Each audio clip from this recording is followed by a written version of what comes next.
Hello, and welcome back to Mind Over Matter. So, today I have a collective message about isolation. Um, I've been picking up that several people in their journey are experiencing this, and it's coming across as like an overwhelming feeling of despair, loneliness. They feel as though it's cruel, even, like they're on like some Truman Show type crap. And I'm trying not to cuss because YouTube doesn't like it, so bear with me. But there's a whole bigger picture to this, and this was a lesson that was really, really hard for me as well. I suffered from extreme codependency, abandonment issues that stemmed from my childhood well into my adult years. So I completely understand it, and I understand what you're going through. Um, the the energies I'm picking up on are really sad, you know. However, it's like mourning a life that you no longer have. Maybe you're not surrounded by people you used to be surrounded by. But what you don't understand or see is that if you take a really good look at the life that you're no longer living, the one that you're upset about not having, the people and the circumstances are completely superficial. These were relationships in your life based off of something that you were able to provide or do for them. They weren't based off of reciprocity and genuine friendship. It was always a very need based energy, whether it was a certain status you had or a position you held.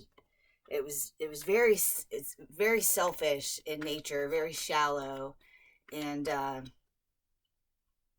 it's like these relationships had no problem for you putting yourself in jeopardy if it benefited them, if you get what I'm saying.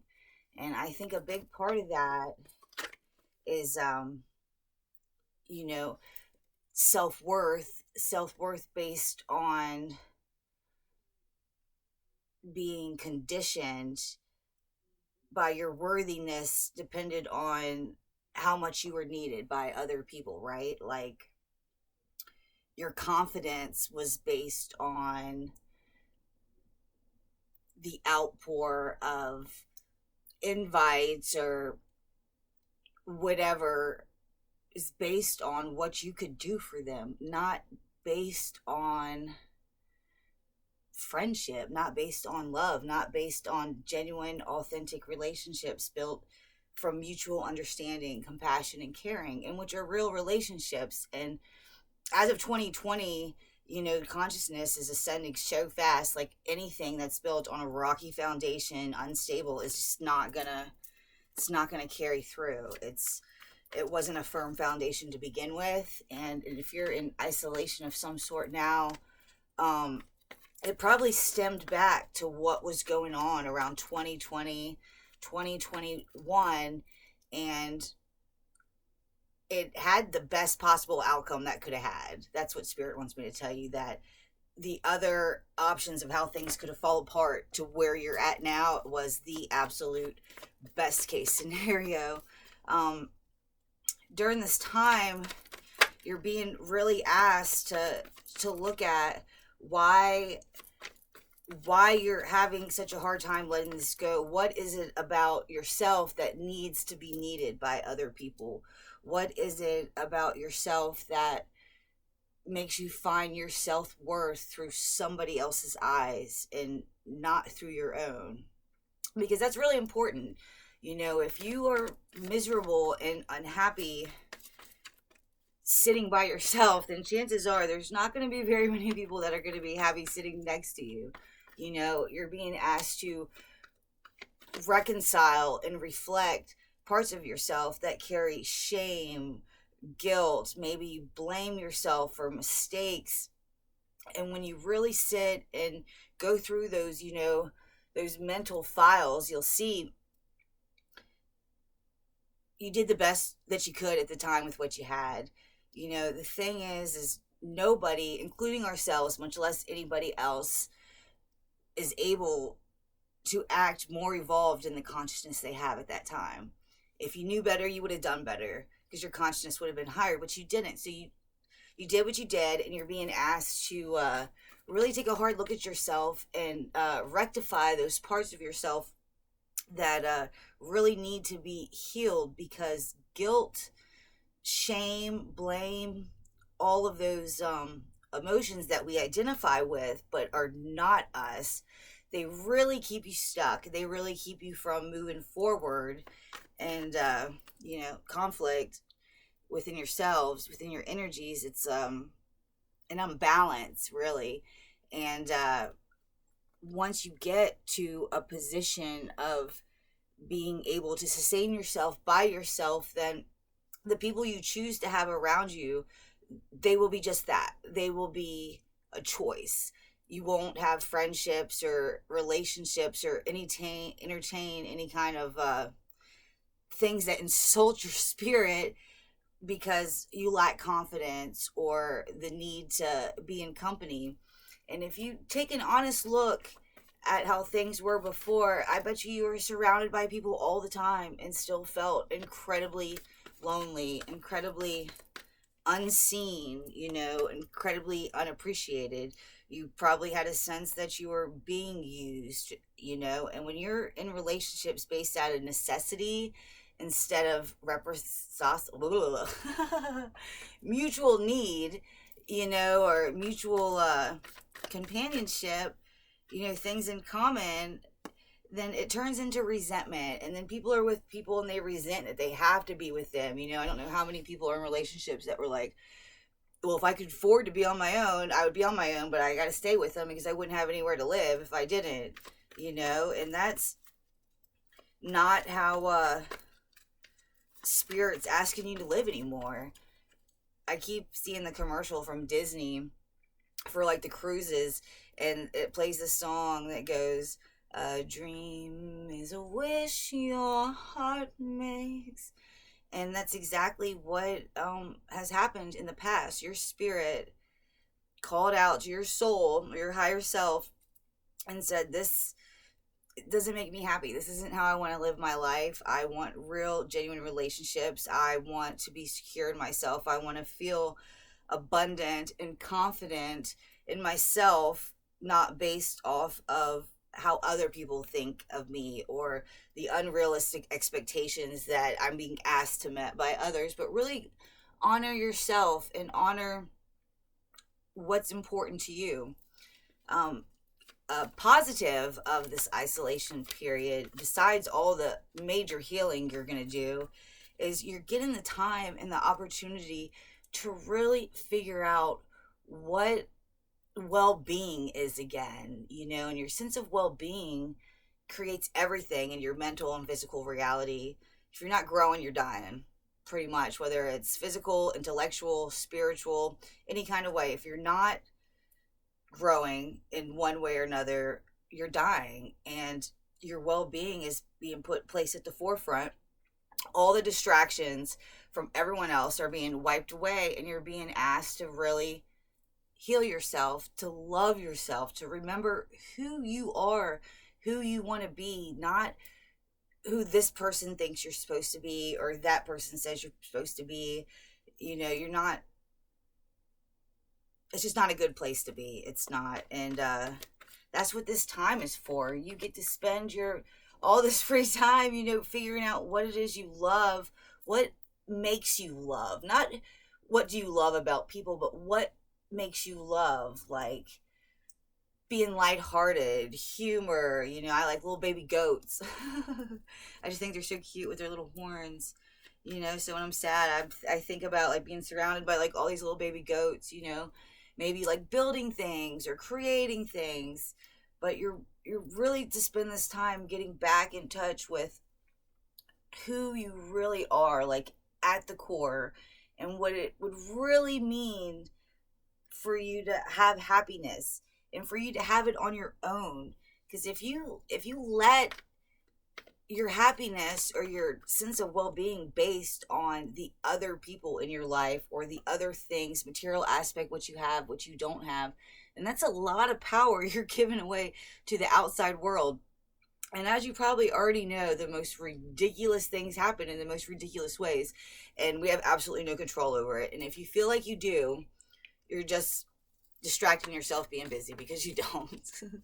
So honor this time and be grateful for it, and be grateful that you're lucky enough to sit down and really figure these things out, because a lot of people don't. They got to work 40, 60, 80 hours a week, and mortgage to pay, and blah blah blah blah blah. And this is a gift. It may not feel like it, and it takes a while. I'm not gonna lie, it takes a while to get to where you do realize it's a gift and you're so thankful for it, and where it's like what seems now to be your biggest failure turns into your biggest achievement. And but you'll get there, and it just takes the willingness to face your emotions, to deal with them, to not mask them with drugs, alcohol, sex, distracting from other people. Like, the whole point of all of this is to really take it's a strength card, to really take control over your mind again, and dig deep and purge all of those things that are just doing you no good, because that's what's happening. It's a purge. That's why it feels uncomfortable. It feels uncomfortable in your own skin. It's like a weight on your chest, and it just gets heavier and heavier and heavier, and you got to purge it. Another good way to do this is to move your body. And I'm talking about the simplest things. Yesterday I was on the phone with my kid's father. As soon as I got off the phone with him, I started doing jumping jacks, just because it gets the stress out of your body. And that's what you need to do. It's not about being like fit. Unless you want to be fit, then that's cool too.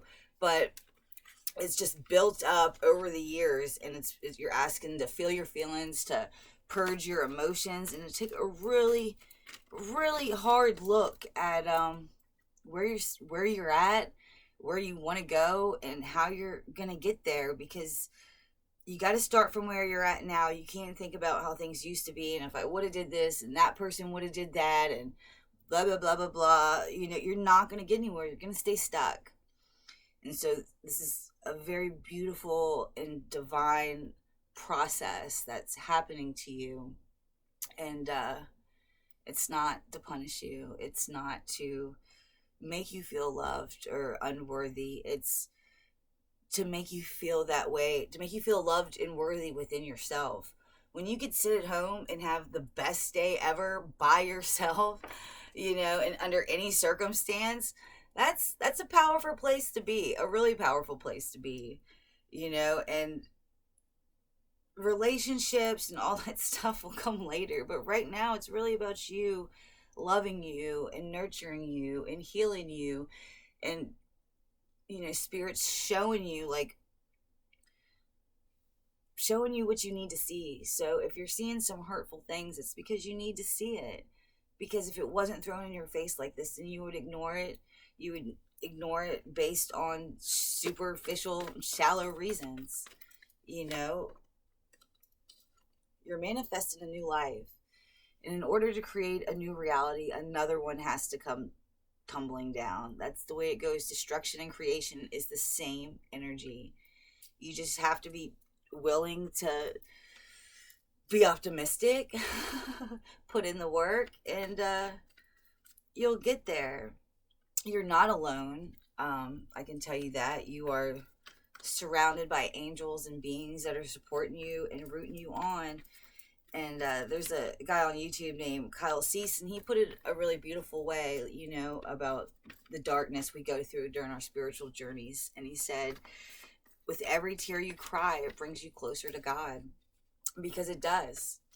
And whether you believe in God or the universe or spirit or nothing at all, there's a force bigger than us that has control of this whole ship, and it's just really about how you're gonna spend your time while you're on it.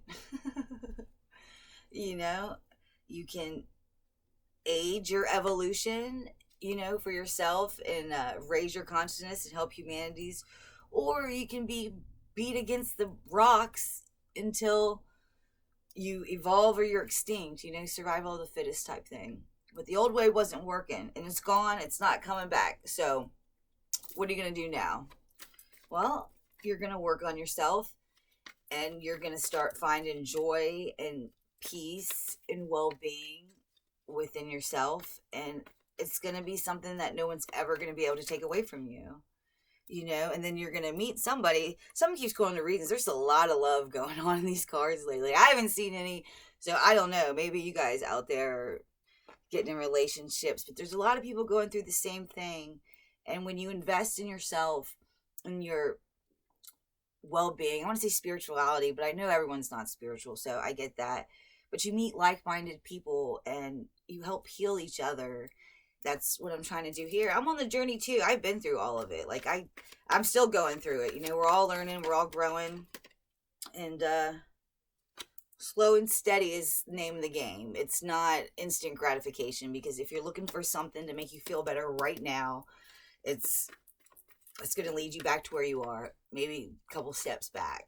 So you need to think of the end game, the long-term goals that you have, and nothing is wasted. Not a thing. You're being asked to look inside yourself, take accountability for maybe your toxic behaviors, your patterns and habits that lead to encountering self-destructive people and ways. Think of how maybe you sold yourself short a couple times, and raise your standards. That's what it's really all about. Raise your standards for yourself and for everyone around you. They say you become the average of the people you surround yourself with. Well, if you're aligned with people whose lives are falling apart, then it's probably why your life falls apart too. Not that that's always the case, because it's not. It's we all definitely have different journeys in our different stages. This oracle card right here says, you are not alone. Ancient ancestors stand behind you. And it's the truth. You're being divinely guided. And though it's not easy to see now, you will see, and you'll be so appreciative and so grateful for this time that feels so terrible, like you're stuck and nothing's happening, when in all actuality, it's when the most is happening. It's when you're growing the most, when you're learning the most, and you're healing the most. You just have to take the time and be willing to face your emotions, face yourself, look in the mirror, get pissed off enough to say, you know what, I'm better than this. Spirit thinks I'm better than this, and watch what I can do. That's what I say. Watch what I can do. Your next oracle card says, where are you being called to journey to? You're being called to journey into your heart space, to tune in and ask yourself, what is it that I really want? What is happiness to me? And I think you'll be surprised by the answer.